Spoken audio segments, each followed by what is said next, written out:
everyone here is very, very enthusiastic about what they do for a living, and that is the kind of place where I would want to work, and that is also the kind of place where I would want to come as a patient. Anyone who goes into medicine has to have an intense desire to want to work directly with people.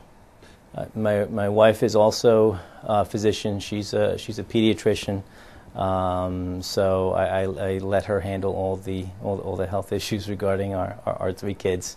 Ultimately, coming to Pentucket Medical, my aspiration is to be able to focus as much of my time as possible to patient care, getting to know my patients as best I can, getting to know their families and their particular situations. So it's part of the clinician's role to read into an individual's personality and find a way to fix a health problem, or more preferably prevent a problem from occurring in the first place. A good day is when at the end of the day I can look back over my patient list and see that perhaps I've been able to make a small change in a couple of people's behaviors with regards to their overall health. I may have a 50-year-old male who's coming in for a blood pressure check, and he's a little frustrated because 5 years ago he was only on one medicine, now he's on two medicines, and it's still not under adequate control. And he's saying, is this my future? Every few years I'm going to have more and more medicines introduced. And sometimes you may realize, well, did you ever think about,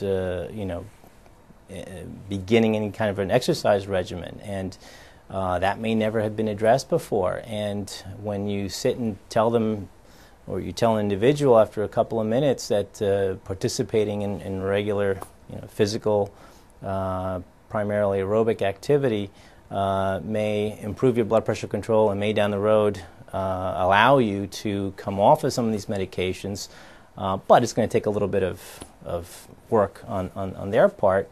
They're thrilled to hear that. Essentially, what our role is to try to both inform our patients and also empower them to have greater control over their health condition.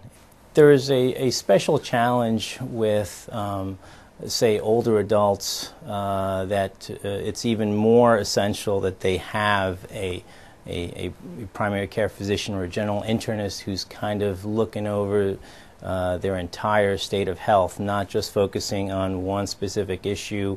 And part of that reason is because older individuals are probably on more medications. You have to be more concerned about any potential interactions, and that is one of your primary responsibilities, is to make sure that everyone is on the same page with regards to any treatment modalities that may be contemplated or initiated on an individual. Make sure that what helps with one problem may not be detrimental with regards to another component of health. My name is Dr. Aldo Damiani, and I am a general internist at Pentucket Medical.